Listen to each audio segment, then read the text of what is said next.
Have you ever been so overwhelmed with life that you risked your health, your relationships, and your finances trying to find happiness?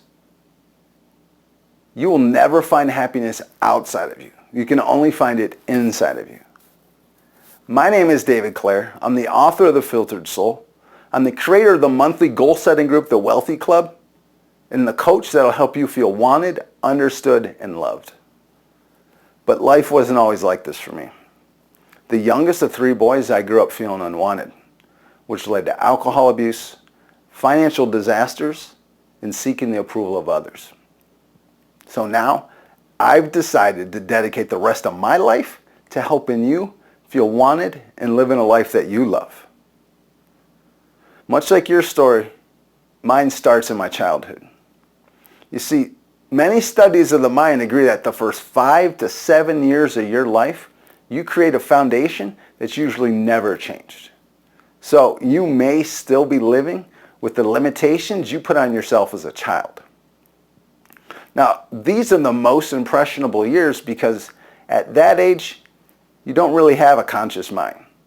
And without a conscious mind that gives you the ability to think differently than what you can see or what you can hear, everything becomes real and true to you.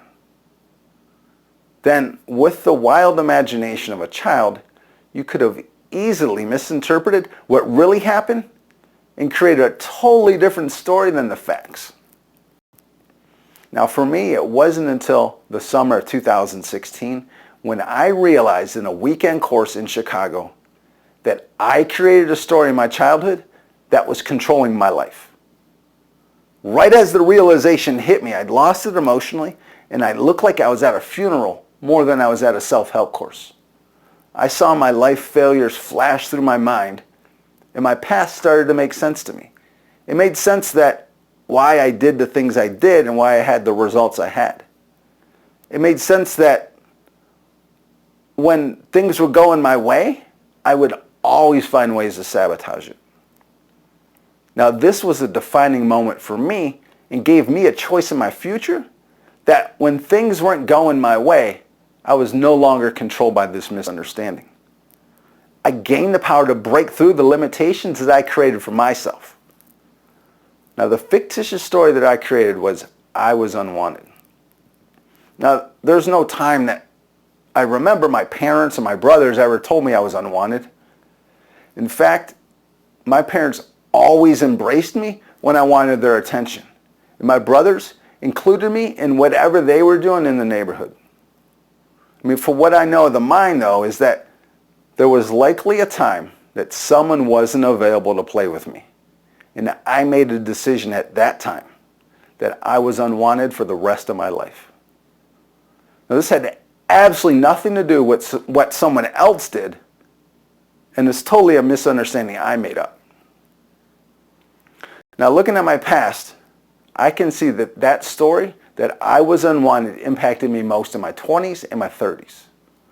This is the time when you were probably discovering yourself and building your family. I was chasing the illusion of happiness was outside of me. And since I wasn't happy with my life, I searched for happiness through partying, getting the approval of others, and buying things that gave me temporary happiness. And one way of getting the approval and buying temporary happiness was expressed through my alcohol abuse. I knew that if I went to the bar, there would always be people, and I had very little interest in how much money I would waste. I woke up often on Saturday and Sunday mornings unsure of what happened the night before because I blacked out. And where I was working at that time, we alternated working Saturday mornings. And frequently, I slept through my alarm clock. And if and when I did finally get to work, I did everything possible to avoid working. But the biggest problem with me avoiding work was I was a service advisor at a car dealership, and I usually worked by myself. So if I wasn't at work or working, the customers weren't being taken care of. Now, the peak of my alcohol abuse happened through the year 2004. My reckless wasting of money finally caught up with me. The night before paydays, I would stop at the ATM so that I could pull money out so that I could drink at the bars. Now, the reasons I would get cash out instead of using my debit card was I was afraid.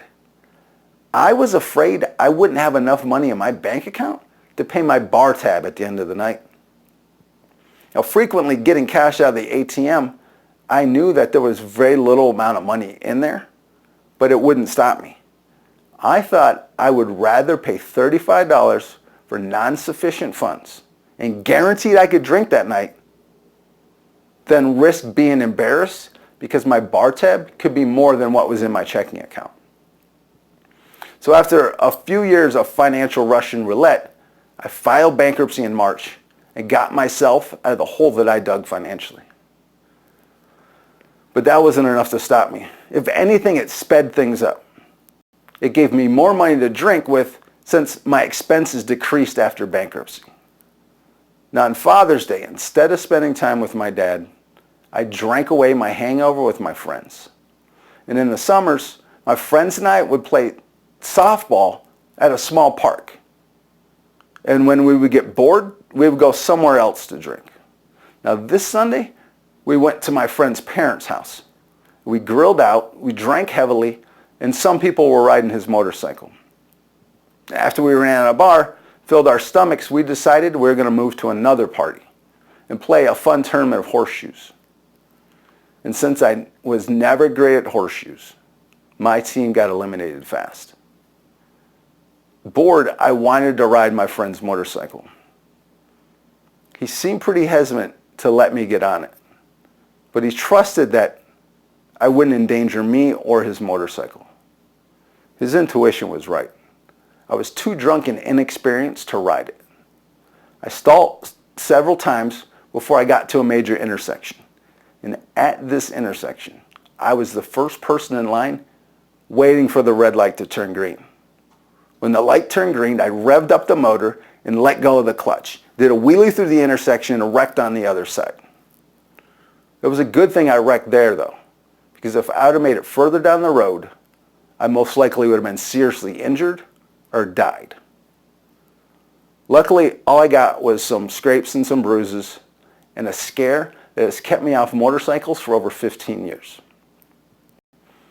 Now at the car dealership, I was bounced around that year, from service to parts and then to sales. One of the best things about sales for me was that my day off was Friday, and I took full advantage of my freedom by starting my weekend Thursday nights. Now this was the second weekend of November. I was at my local bar drinking as much as I could while they were open, and then got a six-pack to go to my friend's after party. But little did I know, between the bar and the after party, there was a Ohio State patrolman. Now I raced by him on my way to the after party, and he followed me for a few miles, then finally turned on his red and blue lights. I pulled over. I couldn't walk a straight line, say the alphabet backwards, or make any sense with my words. So about an hour after being pulled over, I finally did a breathalyzer. The reading was .1864. That's twice the legal limit. But the crazy thing is, it felt like an average night at the bar for me. That was the defining moment for me in 2004 with alcohol. Now, in July of 2005, life settled down, and I finally got an amazing relationship with a great woman. My finances were under control, and for the first time as an adult, I genuinely felt happy. After 2 years, we upgraded our cars, we bought a house together, talked about marriage and growing old. But then in 2008, I became selfish and masked it as I was trying to better myself. Instead of staying on the financial path I was on, I was going to create financial independence from my girlfriend, so I no longer needed her in my life. I became bored of our relationship. My mind wanted someone different, but I couldn't afford to do it financially by myself, still working at the car dealership. So I found the first opportunity that showed me a chance to raise my income and build lifelong wealth. I signed up to be an insurance agent with one of the nation's largest insurance providers. I got licensed, started, and signed on with them.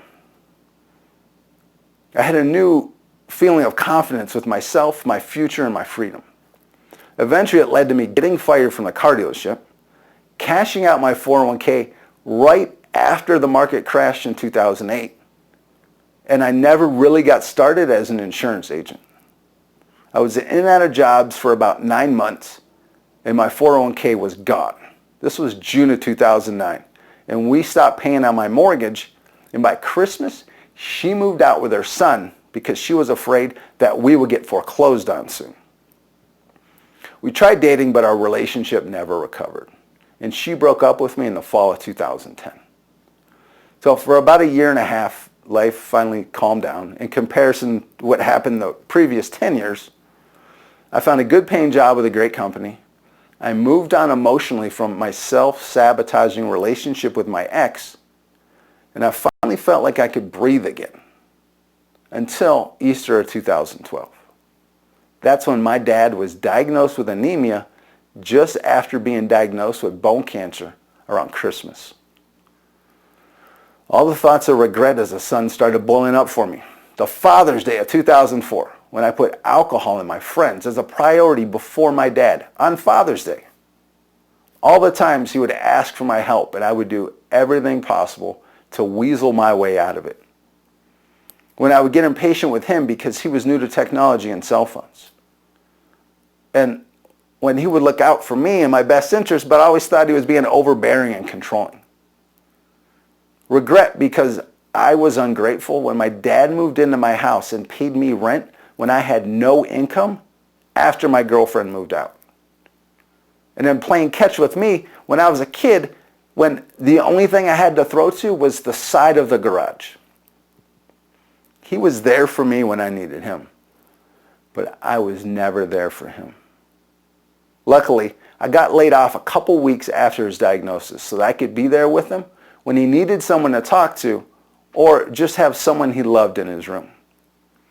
His cancer spread really fast, took over his whole body, and his battle was short-lived. He passed away 2 days after Father's Day in 2012. Life hasn't been the same since that day. Seems like it only happened yesterday, but at the same time, it happened 20 years ago. I worked with my first coach shortly after he lost his life. She helped me get through that challenging time, helped me discover my dream, and carry on his generosity to the world by getting involved in the self-help industry, and helped me get the momentum that has started to give me the ability to share my story with you. Now, by the end of 2012, I was living off unemployment. My house finally got foreclosed on around Thanksgiving, and I decided I was moving to Houston, Texas. My journey from childhood to almost 40 years old made me stronger, wiser, and a more resourceful person. It wasn't until I discovered that I was seeking happiness outside of myself when my life finally started to turn around. I used to judge who I was and my potentials by what I owned, who approved of me, and the results that I created. Now, another great discovery that transformed my life was figuring out who I really am. Once you know thyself, you can be thyself. But for over 18 years, I studied authors, speakers, and coaches that are the leaders in the self-help industry, and I always wanted to be like them. But the thing is I'll never be like them, just like they'll never be like anyone else. I've gotten certified to use their tools that complement my strategies and my strengths, but if I try to act like them, I'm coming from a weakness. It's the process of me discovering myself and working on myself, keeping focused on my dreams, and taking inspired actions that have given me the freedom to break free of my bondages of my past. Now that I'm free, I'm able to help you get success. I'm able to help people just like you who are stuck in their past and can't break free. People who are haunted by their guilt and regret for what they did or didn't do. People who have given up on their dreams. People who believe more in their limitations than their potentials. And people are faced with the greatest challenges of their life with no solutions. I can help you live a life feeling understood, wanted, and loved. What you will do with this new way of being can only be limited by your imagination and your commitment to making your dreams come true. Now, if you want to share your story with me, click the link below. Pick a date and time that works best.